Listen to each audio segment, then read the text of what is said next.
Jain, my dear students. So, previously we have studied the chapter work, energy and theorem. So, today we will study our chapter number 2 of physics, that is forces and laws of motion. Forces and laws of motion. So, first we will study about the force. कि force जो होता है वो क्या होता है. Force जैसे हम बात करें कि फोर्स होता है हमारा कि जैसे हम किसी को धक्का दे रहे हैं तो क्या कर रहे हैं, किसी चीज़ को अपनी तरफ खींच रहे हैं या फिर किसी चीज़ को हम धकेल रहे हैं. तो द पुश और पुल कि किसी चीज़ को खींचना या फिर धक्का देना और उसके कारण किसी भी ऑब्जेक्ट की स्पीड के अंदर जो चेंज आता है वो क्या कहलाता है, हमारा फोर्स कहलाता है. तो फोर्स क्या होता है कि force is an external effort. Force क्या है हमारा, एक एक्सटर्नल मतलब जो बाहर से लगे. एक्सटर्नल का मतलब जो बाहर से लगे. विच में move a body at rest. क्या करे कि कोई बॉडी रेस्ट पे, अगर कोई बॉडी हमारी रेस्ट पोजीशन में है तो उसको क्या करेगा, मूव कर देगा, मूवमेंट ले आएगा उस बॉडी के अंदर. और अगर कोई बॉडी मूवमेंट के अंदर है ऑलरेडी और उस पर हम फोर्स लगाएं तो उसको क्या कर सकते हैं, रोक सकते हैं. और change the speed of a moving body, या फिर किसी भी बॉडी की स्पीड अगर वो मूवमेंट कर रहा है तो क्या कर देगा, स्पीड को चेंज कर देगा. स्पीड को क्या कर देगा, चेंज कर देगा. और क्या चेंज कर सकता है, जो डायरेक्शन. मान लो कोई ऑब्जेक्ट हमारा क्या है, मान लो कि ये है हमारा ऑब्जेक्ट है, यहाँ पर ऑब्जेक्ट है, ठीक है, ये इस डायरेक्शन के अंदर मूव कर रहा है. किसके सेम ही इस डायरेक्शन में क्या है, ये मूव कर रहा है. तो जब ये मूव करेगा किसी डायरेक्शन में तो मान लो हमने कोई फोर्स लगा दिया. जैसे कि कोई मेरा प्लेन है, मान लो ये मेरा कोई ऐसे इंक्लाइन प्लेन है एक, और यहाँ पर मेरा क्या है, ऑब्जेक्ट है. जैसे ये ऑब्जेक्ट इस डायरेक्शन में मूव करेगा, इस डायरेक्शन में मूव करेगा, तो इस डायरेक्शन में मूव करने के बाद क्या होगा कि मान लो यहाँ पर मूव कर रहा है और इसको हम क्या करें, धक्का दे दें और उस तरफ धक्का दे दें तो ये क्या होगा, अपनी डायरेक्शन को क्या कर लेगा, चेंज कर लेगा और ऑब्जेक्ट इस डायरेक्शन में मूवमेंट करने लग जाएगा. तो फोर्स क्या होता है, फोर्स वो होता है कि वो एफर्ट, एक्सटर्नल एफर्ट होता है जो किसी रेस्ट में अगर बॉडी है उसको मूवमेंट प्रोवाइड करें, और अगर मूवमेंट के अंदर बॉडी है तो उसको रेस्ट में ले आए या स्टॉप कर दें. या फिर किसी भी मूविंग बॉडी, जो बॉडी है वो मूव कर रही है उसको क्या करें, उसकी डायरेक्शन को चेंज कर दें, या फिर उस बॉडी की शेप और साइज़ को भी क्या कर दें, चेंज कर दें. जैसे कि अगर हम साइज़ की बात करते हैं तो साइज़ की बात करें तो जैसे हमारे पास कोई पेपर है, पेपर को हम जितना प्रेस करते जाएंगे वो उतना ही क्या होता जाएगा, छोटा होता जाएगा. उतना ही क्या होता जाएगा, छोटा, दैट इज़ स्मॉल. शेप कैसे चेंज होती है, शेप अगर हम बात करें किसकी शेप चेंज होती है, आटा जो है हमारा, ये आटे को जब हम गूंथते हैं तो क्या होता है, उसकी शेप जो होती है वो चेंज होती रहती है. तो इसी के बाद हम आते हैं कि what are the effects of force, कि फोर्स के क्या क्या प्रभाव होते हैं, फोर्स क्या क्या काम कर सकता है. तो जो हमने ऊपर पढ़े वही है कि force can move a body at rest. Rest में कोई बॉडी उसको मूवमेंट प्रोवाइड कर सकता है. दूसरा, कोई अगर मूविंग बॉडी है तो उसको क्या कर सकता है, रोक सकता है, स्टॉप कर सकता है, या कहते हैं कि रेस्ट पोजीशन में ले आएगा. इट मीन्स रेस्ट पे बॉडी है उसको मूवमेंट प्रोवाइड कर रहा है और मूवमेंट में जो बॉडी है उसको रेस्ट के अंदर ले आएगा. Next, force can change the speed of a moving body. किसी भी ऑब्जेक्ट की स्पीड को चेंज कर सकते हैं. मान लो साइकिल चल रही है, उसको हम धक्का दे दें तो उसकी स्पीड क्या हो जाएगी, इंक्रीज हो जाएगी, चेंज हो जाएगी. या फिर उस साइकिल जो चल रही है उसको हम खींच ले तो उसकी स्पीड क्या हो जाएगी, कम हो जाएगी. तो स्पीड जो है मूविंग बॉडी की वो भी क्या करता है, इफेक्ट करता है, चेंज करता है. कौन, फोर्स. कौन चेंज करता है, फोर्स. नेक्स्ट आते हैं कि force can change the direction of a moving body. कोई बॉडी मूव कर रही है उसकी डायरेक्शन को भी क्या कर सकते हैं, हम चेंज कर सकते हैं. जैसे कि यहाँ पर क्या दे रखा है, ये है हमारा, ठीक है, गोलकीपर क्या कर रहा है, बॉल को रोक रहा है. बॉल को रोक रहा है तो क्या हो गया, बॉल को रोक रहा है, ठीक है. तो ये बॉल को अगर हम हाथ से मारेगा तो ये जिस डायरेक्शन में जा रही है उसकी डायरेक्शन चेंज हो जाएगी. या फिर यहाँ पर बात कर दे क्रिकेट जो खेल रहे हैं तो क्या हो रहा है, बॉल आई, बॉल सीधी पिच की तरफ, जो विकेट से उसकी तरफ आ रही थी, डायरेक्शन इसकी कैसी थी, विकेट्स की तरफ. जैसे इसने बैट मारा तो इसकी बैट से जैसे बैट ने बॉल को टच किया तो बॉल की डायरेक्शन जो है वो क्या हो जाएगी, चेंज हो जाएगी. जिस तरफ ये बैट करेगा उसी तरफ क्या हो जाएगी, हमारी बॉल की डायरेक्शन हो जाएगी. तो डायरेक्शन जो है वो क्या कर सकता है, चेंज कर सकता है. कौन, फोर्स. कौन चेंज कर सकता है, फोर्स. नेक्स्ट आता है, force can change the shape and size of a body. किसी भी शेप या साइज़ को चेंज कर सकता है. जैसे यहाँ पर आटे हुए पूरियाँ, रोटियाँ वगैरह कोई भी हम बना रहे हैं तो क्या होता है, इसकी शेप जैसे जैसे हम फोर्स लगाएंगे जिस डायरेक्शन में, वैसी इसकी शेप जो है वो क्या हो जाएगी, चेंज हो जाएगी. तो these all are the effects of force. These all are the effects of force. ये सारे क्या हैं, फोर्स के इफेक्ट्स. नेक्स्ट आते हैं कि अब फोर्स जो होता है वो कितने टाइप्स का होता है. फोर्स जो होता है वो कितने टाइप का होता है. तो फोर्स की अगर हम बात करें तो फोर्स यहाँ पर 2 टाइप्स का है हमारे कोर्स में, कि कौन कौन से फोर्स होते हैं. एक होता है बैलेंस फोर्स, दूसरा क्या होता है हमारा, unbalance force. Balance force and unbalance force. तो बैलेंस फोर्स क्या होता है कि बैलेंस बनाना, बैलेंस फोर्स, बैलेंस वर्ड जहाँ पर आ गया मतलब बैलेंस बनाना, ना ज़्यादा इधर ना ज़्यादा उधर, इक्वल हो।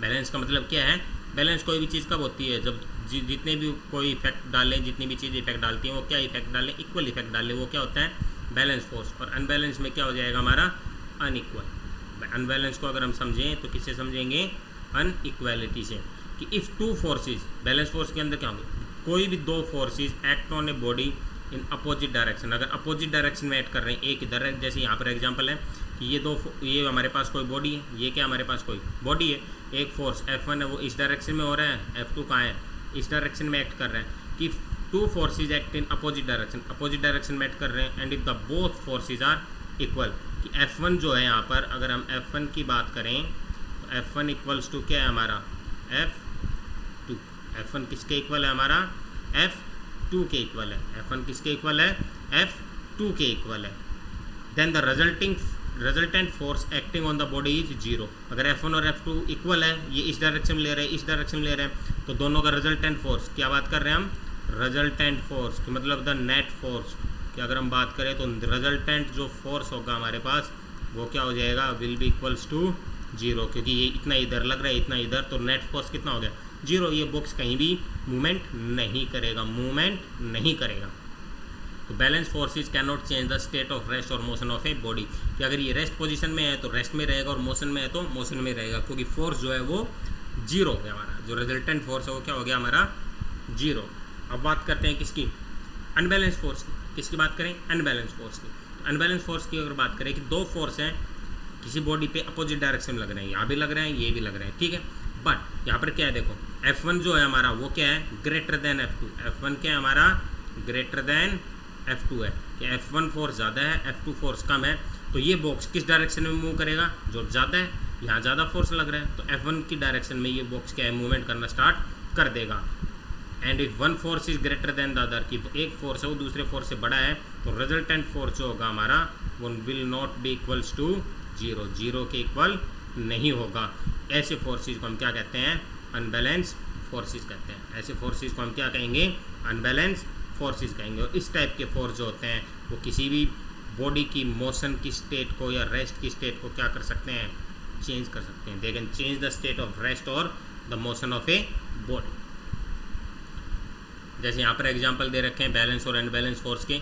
देखो यहाँ पर क्या है, टग ऑफ वॉर की तरह है कि तीन इधर है तीन इधर है, इन्होंने कितना फोर्स लगाया 300 न्यूटन का, इन्होंने भी कितना फोर्स लगाया 300 न्यूटन का। तो ये क्या हुआ कि जब पोजीशन इनकी यहाँ पर थी या जैसे यहाँ पर थी सेम पोजीशन हो गई बीच में, तो 300 माइनस 300 तो नेट फोर्स कितना आ गया हमारा 0 न्यूटन। यहाँ पर नेट फोर्स कितना है 0 न्यूटन। तो ये क्या हो गया एग्जांपल बैलेंस फोर्स का। अगर हम सेकंड केस की बात करें कि ये फोर्स कितना लगा रहे हैं 400 न्यूटन, ये फोर्स कितना लगा रहे हैं 300 न्यूटन, तो ये फोर्स ज़्यादा हो गया, तो मतलब ये इनको अपनी तरफ क्या कर लेंगे, खींच लेंगे। तो जैसे दिख रहे हैं कि ये आराम से खींच रहे हैं और ये इनकी तरफ चलते हुए जा रहे हैं, तो ये क्या हो गया 400 minus 300 that is resultant force हमारा क्या आ गया 100 newton in the direction of hair.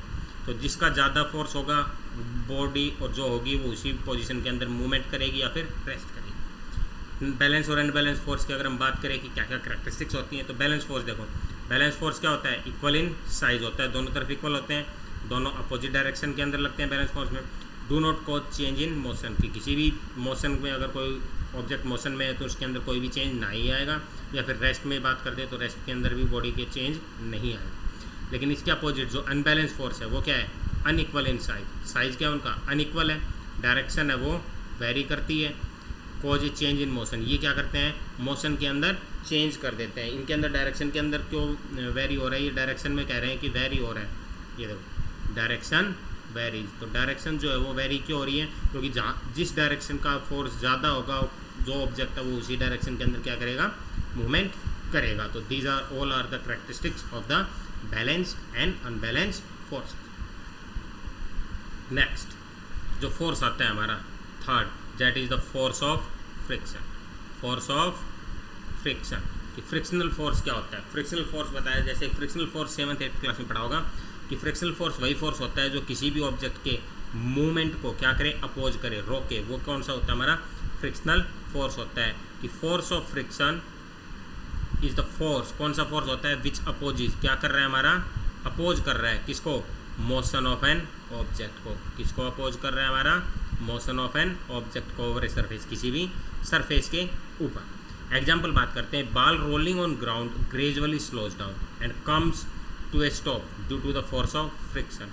कि जैसे एक बॉल है, बॉल को हमने जैसे क्या हुआ, एक सरफेस के ऊपर, ग्राउंड के ऊपर अगर हम बात करें, ग्राउंड के ऊपर हमने उसको क्या किया, फोर्स लगा के चला दिया, तो कुछ समय के बाद क्या होगा कि वो स्टॉप हो जाती है, रुक जाती है। क्यों रुक जाती है, क्यों, क्योंकि जो फोर्स ऑफ फ्रिक्शन, जो उसके सरफेस के ऊपर जो फोर्स लगा रहा है, कौन, अर्थ जिससे टच है, जिस ग्राउंड से वो टच है, तो वो ग्राउंड क्या कर रही है, उसके ऊपर फोर्स लगा रही है, जो क्या कर रहा है, उसके मोशन को अपोज कर रहा है, उसके मोशन को क्या कर रहा है, अपोज कर रहा है। तो वो बॉल है वो कुछ समय के बाद क्या होगी, रुक जाएगी, मोशन अपोज होता रहेगा, वो धीरे धीरे उसका जो मूवमेंट है, जो मोशन है, जो स्पीड के अंदर जो चेंज है वो कम होता जाएगा। स्पीड जैसे कम होगी, स्लोली स्लोली वो क्या हो जाएगी, रुक जाएगी, रेस्ट पोजीशन में आ जाएगी। If you stop a paddling a bicycle, अगर बाइसाइकिल जो होती है उसको पैडल लगाना हम बंद कर दें तो ये धीरे धीरे क्या होगी, स्लोज डाउन, धीरे धीरे धीमी हो जाती है, and comes to a stop, और बाद में क्या होती है, रुक जाती है, due to the force of friction, किसके कारण, फोर्स ऑफ फ्रिक्शन के कारण।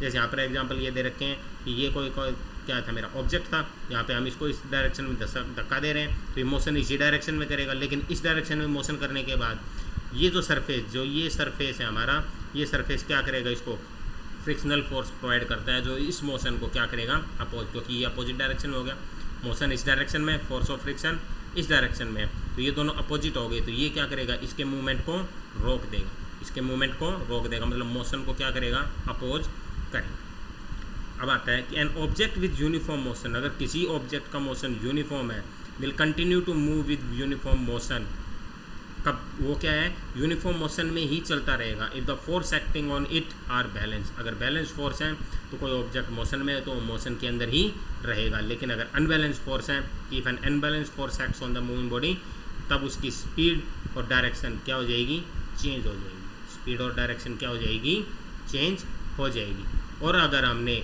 अनबैलेंस फोर्स जो लग रहा है उसको क्या कर दें, हम रिमूव कर दें, then it will continue to move with the speed it had acquired till then, कि जैसे जैसे अनबैलेंस फोर्स था तो धीरे धीरे उसकी स्पीड क्या हो रही है, चेंज हो रही है, और कुछ समय के बाद मान लो कि स्पीड धीरे धीरे कम हो रही है, मान लेते हैं, तो स्पीड को हम क्या करते हैं, स्पीड कम हो गई, तो कम होने के बाद उस अनबैलेंस फोर्स को हम रिमूव कर दें, फिर उसको किस में बदल दें, अनबैलेंस फोर्स को हम किसके अंदर बदल रहे हैं, उसके बाद बैलेंस फोर्स के अंदर, कि अनबैलेंस जो फोर्स था हमारा, हमने उसको बैलेंस बना दिया, तो अब जो उसकी स्पीड होगी उसी स्पीड के अंदर क्या होता रहेगा, उसका मूवमेंट होता रहेगा, उसी स्पीड में उसका क्या होता रहेगा, मूवमेंट होता रहेगा। अब आता है कि गैलीलियो का एक्सपेरिमेंट, गैलीलियो ने क्या किया था, एक एक्सपेरिमेंट किया था, किसके ऊपर, मोशन ऑफ एन ऑब्जेक्ट, किसके ऊपर एक्सपेरिमेंट किया था, ऑब्जेक्ट जो मोशन में रहते हैं, मूवमेंट करते हैं, उसके ऊपर उसने एक एक्सपेरिमेंट किया था, और वो भी किसके ऊपर मोशन कर रहे हैं, इंक्लाइंड प्लेन, कि जैसे ये हम देख रहे हैं इंक्लाइंड प्लेन, इस तरह से जो प्लेन होते हैं, जो रैंप की स्ट्रक्चर होती है हमारी, जैसे हमारे क्या बने होते हैं, रैंप जो बने होते हैं, ऐसे रैंप को हम क्या कहते हैं, इंक्लाइंड प्लेन के, ऐसे तिरछा वाला, तो उसके ऊपर उसने क्या किया, एक्सपेरिमेंट किया। तो उसने एक्सपेरिमेंट क्या किया था कि मान लो कि यहाँ पर कोई ऑब्जेक्ट है, जैसे ये बॉल है यहाँ पर, ठीक है, इस बॉल को जैसे ये बॉल यहाँ से लुढ़कती हुई नीचे नीचे आती रहेगी, ठीक है, तो नीचे आने के बाद इसके अंदर क्या होगा, मोशन डेवलप होगा, इसकी स्पीड है वो इंक्रीज होती रहेगी, और इंक्लाइंड होने के बाद अगर ये ऊपर की तरफ चढ़ रही है तो ये उसी हाइट पर जाकर रुकेगी जिस हाइट से ये आई थी, ठीक है। अब धीरे धीरे हम क्या कर रहे हैं, इंक्लाइंड प्लेन को धीरे धीरे नीचे वे करते हुए जा रहे हैं, कि ये देखो यहाँ पर ऐसे था, अब ये ऐसे हो गया, अब ये ऐसे हो गया, तो अब क्या है कि यहाँ से जैसे ही किया तो ये क्या करेगी, हाइट तो उतनी ऑब्टेन कर रही है, हाइट तो जो है वो लगभग सेम है, कि जैसे यहाँ से किया ऐसे, तो यहाँ से किया तो भी ऐसे, और यहाँ से किया तो भी ऐसे किया है, कि वैन देखो जैसे नीचे लिख रखा है उसको देखते हैं, कि when marble rolls down an inclined plane, कि ये कोई मार्बल था इंक्लाइंड प्लेन पे चल रहा है, इट्स वेलोसिटी इंक्रीज, तो वेलोसिटी क्या होगी, बढ़ती हुई जाएगी, क्योंकि इसकी स्पीड बढ़ रही है तो वेलोसिटी बढ़ रही है, and when it goes upon the second inclined plane, और दूसरे प्लेन के ऊपर जब ये जाएगी तो इट्स वेलोसिटी डिक्रीजेज, और इसकी वेलोसिटी क्या होती है, धीरे धीरे कम होती रहती है। If the inclinations of both the planes are equal, कि ये जो इंक्लिनेशन है, जैसे इधर था ऐसे इधर है, तो marble will reach the same height which it roll down, जहाँ से ये रोल किया था उतना ही हाइट पे चला जाएगा। लेकिन अगर सेकंड प्लेन की जो इंक्लिनेशन है उसको डिक्रीज कर ले तो it will travel more distance to reach the original height, कि जैसे यहाँ पर देख रहे थे कि ये इतना है, ये इतना है, तो जितना इंक्लिनेशन ये था उतना इंक्लिनेशन ये है, लेकिन यहाँ पर अगर देखें ये इंक्लिनेशन तो ऐसे थोड़ा सीधा है, ये थोड़ा टेढ़ा हो गया, तो लेकिन यहाँ से रोल किया तो हाइट तो सेम अटेन करनी है, लेकिन हाइट को अटेन करने के लिए इसके अंदर इसने चला कितना, इतना डिस्टेंस, लेकिन इसके अंदर जो डिस्टेंस चला वो कितना हो गया, ये देखो डिस्टेंस जो था यहाँ से यहाँ तक का, ये जो डिस्टेंस है वो बढ़ गया, और जितना इसका इंक्लिनेशन कम होता जा रहा है, ये जो डिस्टेंस है हमारा, ये क्या है, जो डिस्टेंस है ये धीरे धीरे क्या हो रहा है, इंक्रीज हो रहा है, क्योंकि इसको आना तो इसी हाइट पे है, तो डिस्टेंस जो है वो इंक्लिनेशन जैसे जैसे बढ़ता हुआ जाएगा, और मतलब इंक्लिनेशन जैसे जैसे घटता हुआ जाएगा, इंक्लिनेशन कम हो रहा है ना, जो तिरछापन है वो धीरे धीरे कम हो रहा है, और तो डिस्टेंस जो बॉल ट्रेवल करेगी वो डिस्टेंस बढ़ जाएगा, लेकिन हाइट तो वही सेम अटेन करेगी। ये देखो लाइन बन रही ब्लैक डॉटेड लाइन, तो हाइट तो वही है, लेकिन इनका जो डिस्टेंस है ये क्या हो रहा है, इंक्रीज होता हुआ जा रहा है। और कुछ टाइम ऐसा आएगा कि ये जब स्ट्रेट लाइन के अंदर ट्रैवल करेगी तो ये कंटिन्यू ट्रैवल करती रहेगी। देखो if the inclination of the plane is increased, it will travel more distance to reach the horizontal line. If the inclination of the second plane is made horizontal, ये जो मान लो यहाँ पर बॉल को यहाँ से इंक्लिनेशन था स्टार्ट, यहाँ से इसने हमको लुढ़काना स्टार्ट किया, यहाँ से छोड़ा, इसके बाद इसने अपनी वेलोसिटी जो इंक्रीज की, और उसके बाद ये हॉरिजॉन्टल लाइन हो गया, मतलब ग्राउंड के इक्विवेलेंट हो गया, ठीक है। तो the marble will travel forever trying to reach the same height, तो ये जाना तो इसी हाइट पे चाहेगा, तो इस हाइट पे जाने के लिए ये क्या होगा, हमेशा क्या चलता रहेगा, चलता ही रहेगा ताकि उसको ये हाइट मिल जाए, ठीक है। तो an unbalance force is required to change the motion of the marble. अब मार्बल जो चल रहा है तो ये तो होता नहीं है कि हमेशा चलता ही रहेगा, तो इसके लिए हमें क्या चाहिए, अनबैलेंस फोर्स चाहिए, और वो अनबैलेंस फोर्स कौन सा होता है, हमारा फ्रिक्शनल फोर्स, जो क्या करेगा, इसके मोशन के अंदर चेंज कर देगा और ये फाइनली रुक जाएगी। But the more force is needed to sustain the uniform motion of the marble, कि इसको यूनिफॉर्म में रहने के लिए कोई फोर्स नहीं चाहिए, लेकिन इसकी स्पीड को या चेंज करने के लिए हमें क्या चाहिए, एक फोर्स चाहिए जो इसकी स्पीड को चेंज कर दे, वरना ये परमानेंट क्या होगा, इस डायरेक्शन में ही हॉरिजॉन्टल लाइन के साथ साथ ही मोशन में परमानेंटली लाइफ लॉन्ग चलता रहेगा। लेकिन फ्रिक्शनल फोर्स जो होता है वो इसको अनबैलेंस कर देता है और ये क्या होती है, रुक जाती है, ठीक है। तो this is all about our today's class. In the next class we will study about the laws of motion, that is Newton's first law of motion, second law, third law and the law of conservation of linear momentum. Till then, thank you.